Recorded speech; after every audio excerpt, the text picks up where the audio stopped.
Welcome back. Another edition of Down and Back with CornDoug. The start of year 2, and as you can see, I'll get to introduce him in a minute. I've got the big dog here with me to start off year number 2. But yeah, as always, if you haven't liked, shared, and subscribed to the channel, please do so.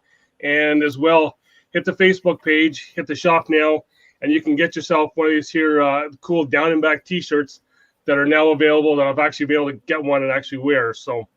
Without further ado, Trey Ryder joins the show as the first guest of year 2. Trey, how you doing? I'm doing great, Doug. I think this is my third time, right? Third time guest here. I think you're on number 4. I'm on number 4. Jeez, 4, yeah. Love it. Good stuff. You're like in like the doghouse kind of category, and Timothy Pitcher, and even Jay Corley's even kind of stepping up there as well too. So it's there we go. I got to have the best on all the time. Hey, well, I wouldn't go that far there, Doug. I think you're being too generous there. Your birthday passed the other week there, and I said in my post that's like you're the guy that I'm kind of trying to follow in your footsteps. I seen what you were doing with the throwdown, and I was like, we got to do something like that in Canada. So you kind of give me the inspiration to start this up, and surprisingly, I'm here in year 2. Hey, well, I may have given you the inspiration, I guess, but you're doing a great job with everything you just tell me. You got some good stuff going.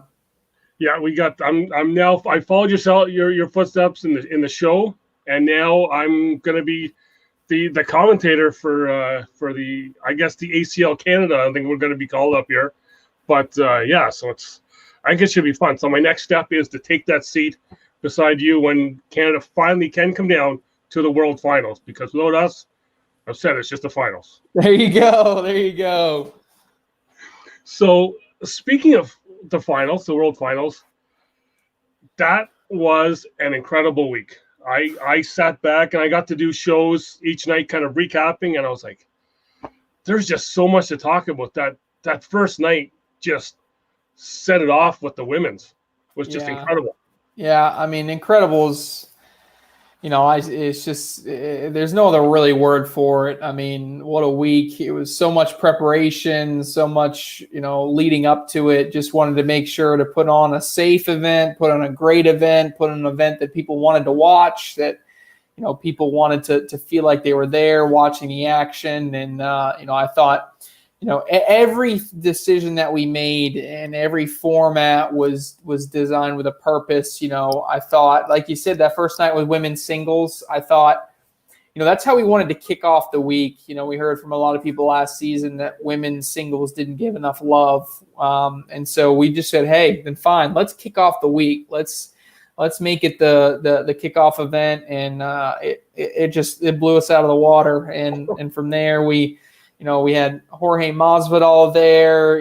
They talked to our pros. Then we did the grudge match on Wednesday, which was so much fun. Him and Cody Henderson talking smack. I mean, that was, to be able to talk to a professional athlete like that, like one-on-one, and how humble he was and how approachable he was and friendly he was. It was really incredible. And, for him to talk with us and give us some advice and learn his story was really special. And, the rest of the week kind of followed the first half of the week. I mean, we really kept the momentum going. Anytime you put on an event that big, you're going to have your little fires that you put out. And I thought we did a good job of doing that. But for the most part, I think it was an immense success.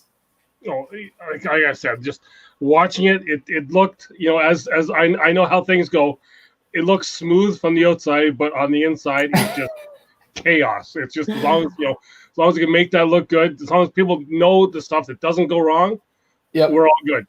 Yeah, I mean that's the key. I mean, especially when you're directing, people just don't. That's the thing that people learn as they get more into this, and whether you run tournaments or what, there's just so many little details on the back end, and that's something that I've always said the ACL has. We need to get better at, and we're starting to get better at, is we've always done the big things right. And if we haven't done the big things right, we've immediately changed them and made good adjustments, right? So I thought getting the big things right is obviously what you want to do, right? Exactly. But I think sometimes we've forgotten about the little stuff, right? And sometimes the little stuff is what can make you go from good to great. It can make you go from great to exceptional or into special. And so I think we're starting to do a lot of the little things right. We got a long way to go, a long way to grow. But at the same time, I'm really happy with how things are. And yeah, it was at times it was chaos. At times it was smooth behind the scenes too. So there's some balance there. But the good news is we left 2019 that World Championship going, oh, I need a break. Like it was exhausting. It was a long year. We had some ups and downs, and it was just like, I need a break. We left the championships in Rock Hill going, we knocked this out of the park. Let's do it. Let's do it again. Sure. Like, give me a 2-week vacation, but like, let's get going again. So the vibe was totally different. And I think we have some announcements coming up, that are really going to shake the cornhole world and put us in a really special place. So I'm excited for next year. Yeah. And then just to kind of finish off with the finals there, to go through some of the winners. That first night, like I said, that was we had all the other stuff going on later on in the week, but that first night really showed that. And I even talked with Mike Morton about this. He was watching on a phone on the way down there, but the way Sarah Cassidy come, because for up here we had never heard of her before, right? Yeah.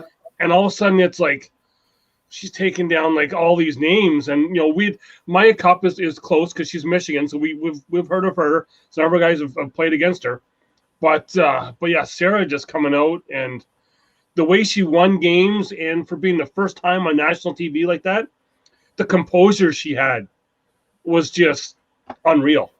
Yeah, I mean, there's a lot of great stories like that. Yeah, Sarah, obviously, a testament to anyone can play, anyone can win, right? I mean, that's our cheesy tagline, but I still think it rings true in this game. I think it's similar to golf in that regard, and that, you have your top players that are consistently going to finish near that top, but then you have the other players that can really come out of nowhere. And I think she really had a breakout performance. I think that's really inspirational for a lot of people. And, I think it was inspirational for us to be talking on the broadcast and saying, man, this girl came out of nowhere, because that kind of gives people that maybe right on that edge of being an ACL pro and saying, well, if I can fight and claw and do my best, that can be me. I can do that. I may not win every tournament. I may not be like a Jamie Graham, but I can be a Sarah Cassidy. And so I think that makes it really relatable.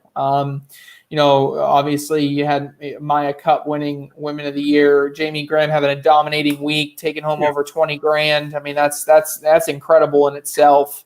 Crew Cup was really fun. I was so happy. I just had Brandon Corwin on my Throwdown show. I love Brandon. I think he is one of the best representatives for the game that we have. And so to see him get a world championship was really special in Crew Cup. He played with Devin Harbaugh, who I think is someone that is a young gun that is just got, you compare him to like a quarterback. Some quarterbacks, like when you look at Tom Brady, I wouldn't say he's like an every throw kind of guy. Like he can't run across his body, throw it, and got a laser across the field. Like he's just going to break defenses down. He's going to be methodical, that sort of thing.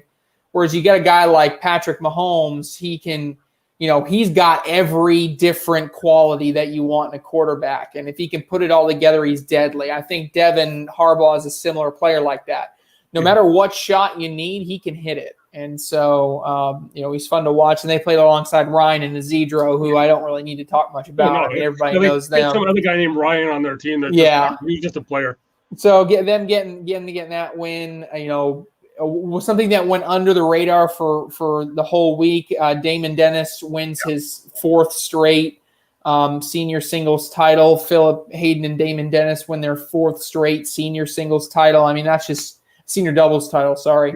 And that's just incredible. I mean, that's just unbelievable dominance by a pair of players that in this sport that really favors parity, for them to come out and do that, I think is truly spectacular. And then, Derek King and Sam Finley winning our co-ed championship. I was really, and then Derek King turning around again, getting the double dip and winning, the World Doubles Championship with Trey Birchfield. And I just, I was really proud of Derek King. Something that happened behind the scenes, and I won't get too much into it, but he had a really personal, tragic kind of thing happen to him in the middle of the week. And he actually showed up one day just like completely like in a black sweatshirt, black sweatpants, no jersey. I mean, he was mentally out of it. And I had a little conversation with him, and I said, "Hey, look, I know this has happened to you. I know you're going through some adversity right now, but, and I'm not going to tell you how to feel, but you can either take it and use it as motivation. You can say to yourself, it's not going to do me good to not play well, but you need to buckle down and you need to win this for yourself." And so, and say, he didn't obviously win singles, but, 2 wins, one in doubles, one in co-ed doubles. I mean, I was really proud of him and how he kind of came back from a really tough beginning of the week just from a personal perspective. So that was incredible. Sam Finley gets a win. I just recorded a throwdown with Cheyenne Renner. She wins alongside Sarah Cassidy in women's doubles. I mean, I think Cheyenne Renner's a superstar. She's got one of the prettiest flat bags that you can imagine in a game, especially in that women's division. So I know I'm missing a few in there. Jamie Graham won everything he played in pretty much, but it was a special week, and I was exhausted, but I was thrilled when it came to an end. A couple of things that I really took away from just a throwing standpoint, that we always talk about people that you need to be aggressive on the boards. You need to be aggressive on the boards all the time. But to watch Sarah Cassidy that first night, and I want to say it was against one of her final games against Maya Cup, that she was threw down, like she got up to a lead, and then all of a sudden Maya came back and Sarah wasn't hitting the board. There was a couple times where she didn't hit the board, and she looked like she kind of stopped and just got her composure and was just focusing on hitting the board. And then she got her rhythm back and then kept going. Where you see other newer players will just, I have to keep going for that airmail to get myself back in the game. You're not, you don't usually have enough time in a game, but she was like, had that enough composure being on national TV for the first time to be able to I'm going to get my game back. It's going to come, and then go. Yeah. I mean, that's a great way to put it. And it can, and I think the key is not so much picking one or the other. It's just knowing what works for you, right? So, I mean, Sarah Cassidy, I would describe her play as a little bit more conservative. If you were putting a scale, she's more towards that Christine Papke side, more so than like that Cheyenne Renner side, which is interesting. Which is, it's still funny to me how Sarah and Cheyenne play so well together, and they won that championship just because I think their play styles are relatively different. But I think that's a testament just to her playing style and her composure, and to be able to do that. That takes a really strong willpower, not only to do that, but to do it on your first time on that big stage. I mean, I thought you're right. Immense amount of respect for Cassidy just to be able to fight through that and to continue to just put bags on the board in front of the hole. You don't have to get super creative, and I think there's certainly an element to taking points when you need to, rather than trying to get a little greedy. Yeah, and then the other play that really got me, that some people weren't really talking about or doing anything about, was talking about you need to just try and take points when you can get it. Is giving up. Sometimes you need to give up points to be able to know that you can get it, and that was Jamie Graham against Damon Dennis, where that first end, Damon was sitting 4, and Jamie decided, you know what, I'm not going to go for it. I'm just going to let him have those 4 points. And then Jamie beat him 21-4, right? Because he's like, I'm not going to try and put this bag on the board and maybe have one of his go in and give him more points. I'll just give him those 4, and I'll fight the next end. Where you're going to get some of those other players that are like, you know what, I'm going to go for that airmail, or I'm going to just try and board it, not give up as much points. But there's sometimes that advantage just to give up, say, you know what, take these, I will get you the next time. And I think that's a different element of confidence, right? Because Some would say you're showing more confidence by going for the aggressive shot. But what the message Jamie was saying is take your 4. It doesn't matter. Yeah. It doesn't matter. I'm going to outscore you anyway. And so there's an element to early in a game recognizing, because one thing people got to understand is you got to know going into the game where you are mentally in comparison and physically to your opponent. I mean, if you're a big underdog in a game, you need to play off that. You need to be the one taking the chances. And if you don't hit the chances, that's fine. Okay. But if you're the favorite, you're understanding, look, if we played 100 times, I'm going to win 90 of them. Then I can play a little bit more conservative, true to just putting as many bags in the hole as I can, not taking any risks, because in the long run, the averages are going to play out that I'm going to win this game.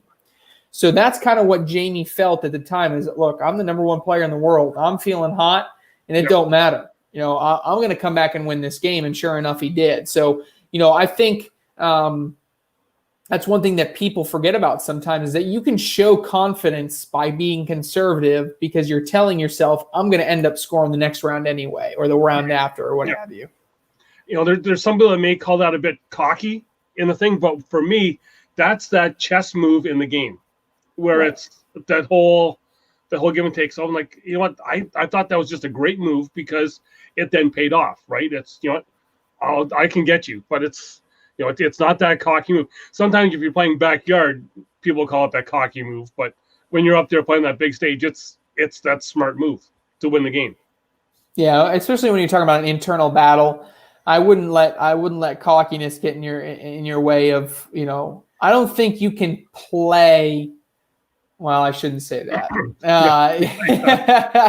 It's tough to play too cocky, right? Yep. You can act too cocky. There's no doubt to that. But if you're true to your confidence and you can actually match your ability, then it's tough to put yourself in that position. Mm-hmm. So then after the finals, the next day there we had the pro qualifier, which one name kind of snuck up in there that I wasn't expecting and I had him on the show almost a week after, was Tony Smith. Yeah, so the pro qualifier was a fantastic format, by the way. It was, and Tony Smith was deadly in that qualifier. The only loss on the day was the last match he played, and that was to Matt Guy. And one of the last bags of the game, or one of the last rounds of the game, it was like 19-7. Matt Guy was winning, and Matt Guy had a bag right in front of the hole, and Tony and a bag right on the back side of the hole. And Tony Smith threw an airmail over the bag that was sitting in front of the hole and won Matt. Bag flew off, Andy went in. I was like, that's just outrageous. Ended up scoring 5, makes it 19-12, and Matt ended up winning 21-12. But Tony was incredible. He was throwing flop shot replacement bags, which I had never seen in my freaking life. And he was doing that at will. I thought he's a superstar. Someone asked me from the Northeast, because he's from the Northeast, mm-hmm. and he's really, I think, going to be that first superstar, because each conference, they all look towards their superstars. And to be honest, we've had some good players, really good players from the Northeast. But Tony Smith is their first superstar, right? He's a top 10 talent player, but he's got to win it here, right? Mm. He has yet to have any pressure on him at an ACL Pro national event. So we're going to see real quick how he handles that. I mean, regardless, his talent is going to carry him to a top 50, top 30 finish regardless. For me, I want to see, is he a top 30 player or is he a top 10 player? Because if he's a top 10 player, I think he's got the talent to do it. He could be even top 5 player. I'm not going to go anywhere close to giving him that just yet, but he's got that potential. Yeah. And, so the Northeast is going to be rooting for him hard. He's a special player.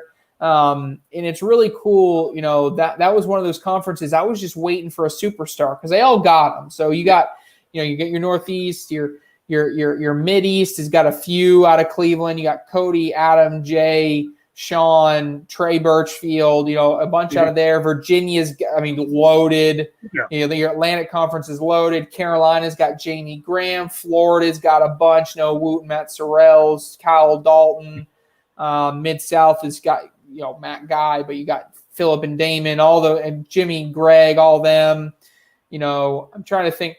Really, the conferences that I'm missing a superstar out of is probably the Midwest. I don't think we have a superstar just yet. You got some players that, okay, I got my eye on you. The Southwest has got some. They got some shooters out of Southeast.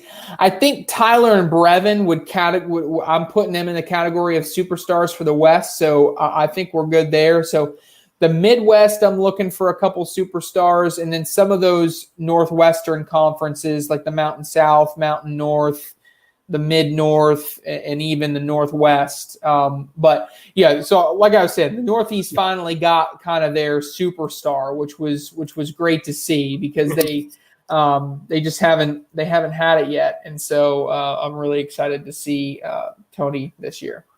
And then don't forget our conference. We got our one guy that's going to be gunning with Scott Sullivan. Scott's a good player, man. He is a good player. I got to see him in virtual a little bit, and I think he might have won that virtual if it wasn't downpour in his backyard. And unfortunately, we had to go and do it. So, Scott, just like other players, though, is getting some of that experience that he needs. And you guys got a great thing going there, and I think he's certainly at the pro division level, and I'm excited to see. Well, we'll be soon coming out with opportunities for international players to be competing within the pro division as international pros. I think that's a couple weeks away here, but still, yeah. And I think we've been joking with Scott because of what that international invitational, the virtual. I think all of his neighbors are now playing cornhole since they all had an appearance on that show, either with cutting the grass, cutting a tree down, doing whatever. And I said that's the testament just to his mindset that he plays in. Yep. Right, that he can shut all that out, and it's like I'm still hanging on that one blind draw that I beat him because he had a bad partner. So it's just I'm hanging my head on that. Never let him forget it either. Never.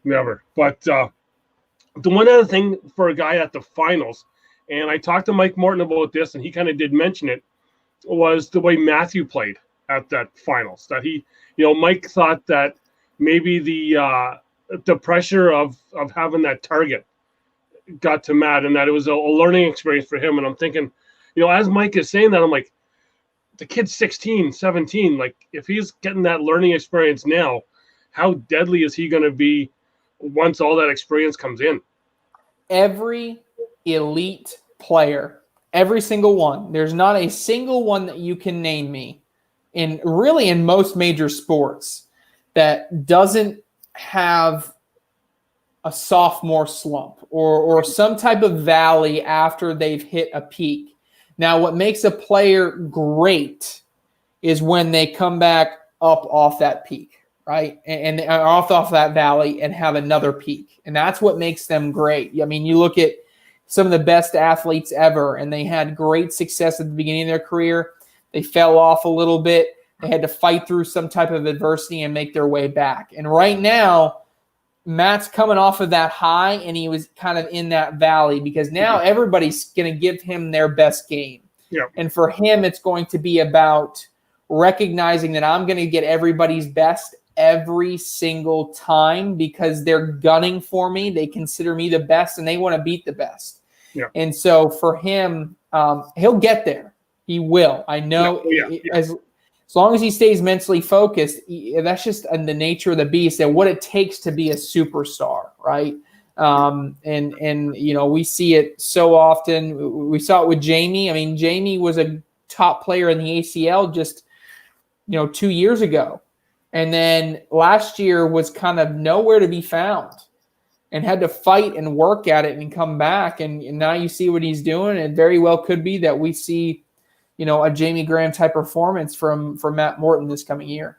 And we'll get into the upcoming Open soon, but I want to see how Matt's going to do in this Open because when I did talk with Mike, he said right as soon as I got home from the finals, Matthew was like throwing bags for 4 hours a night just to get that throw back, which I think that's a good testament to where his mindset was after that. That, you know what, I gotta put the boots on and get better.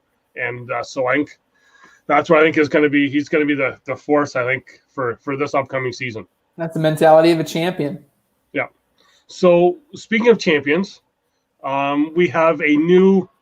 Well, we can call. I don't know if we can call him a rookie coming in with his resume, but with Matt Guy now coming in to the coming back to the ACL because he did play ACL before as well too. But just to have him now in the pro ranks, I think is just going to elevate the game even more.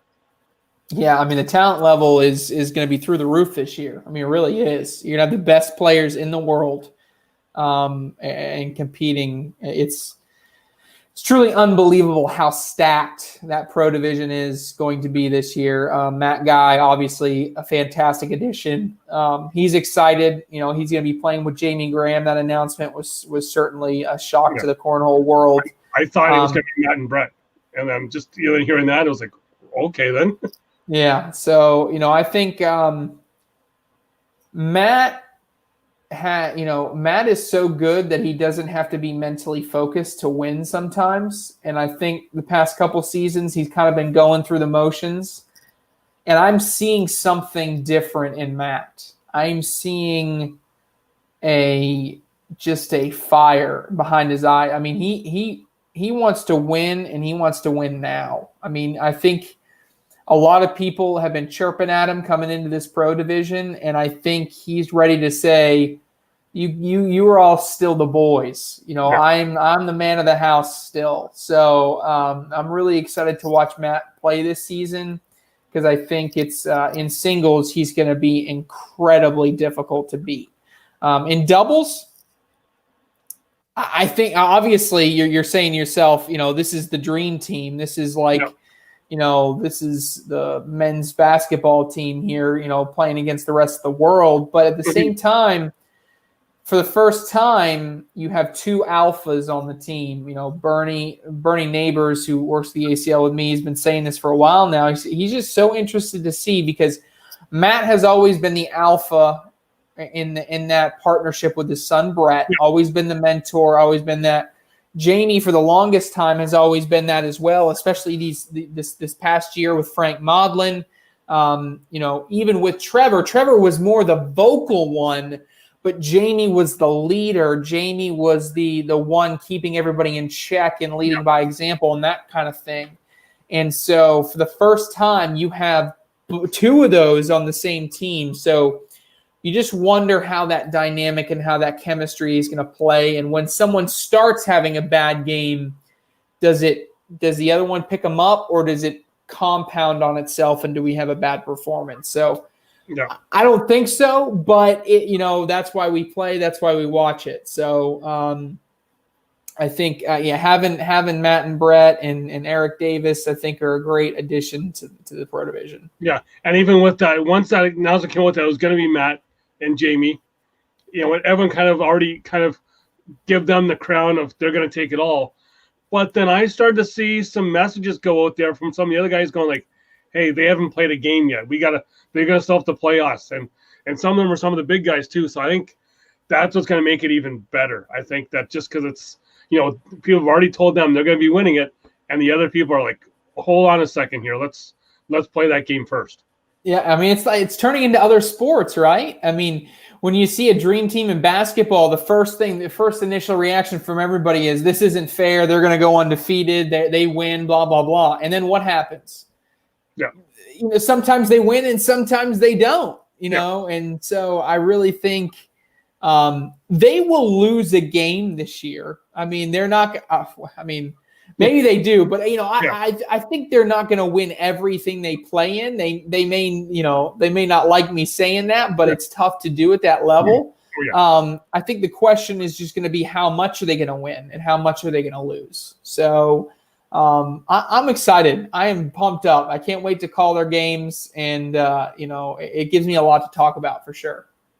Yeah. So now we're a week away here now of the first Open of the season. So I got to ask you, what are you kind of looking for going into it? Yeah, I'm really excited to just try this new, this format for our players that we wanted to do. Nationals last season just became so overwhelming because we only had 4 of them, and we're running out of places to do them that could hold, hundreds and hundreds of people. It just became very difficult to do, and the demand was through the roof. And so what we wanted to do was kind of break it out, offer more events. That's why we went to open. So we'll have at least 8. We could have more. At least 8 open events for players to and the general public to play in. We wanted our nationals to become pros only and have pros only events. And that's, people were complaining, or really wanted an opportunity to play against pros. And that's why these open events have kind of filled that void. It's now saying, hey, look, you want to get playing against the pros? The pros are going to be in the same mix you are. So we're throwing everybody in the same pool. So it gives an opportunity for people to see how they play against the pros. The nationals give us an opportunity to really spotlight our pros and make those more spectator events and sell tickets and really hype those up as watching events. People are going to want to, turn on the TV and tune in and watch, these great ACL pros go head to head, and they're going to want to go to these arenas to watch them. And so that's how we're trying to build out the nationals.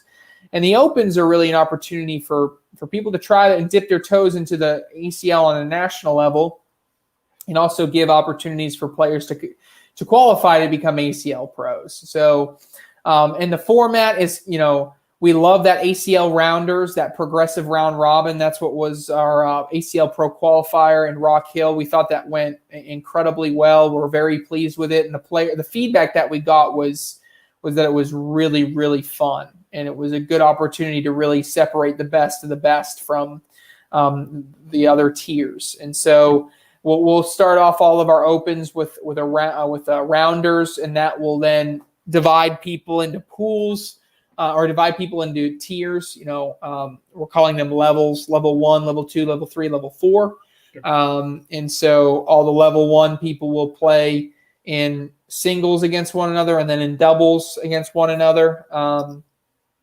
And that's why all the rounders will be doubles, so that you're in the same group as your partner. It's not like you're going to go in with one partner and then have to find a different one that same week. That would be just absolutely chaos. Mm-hmm. So, we'll do doubles rounders followed by the brackets and award points based on there. So we're really excited.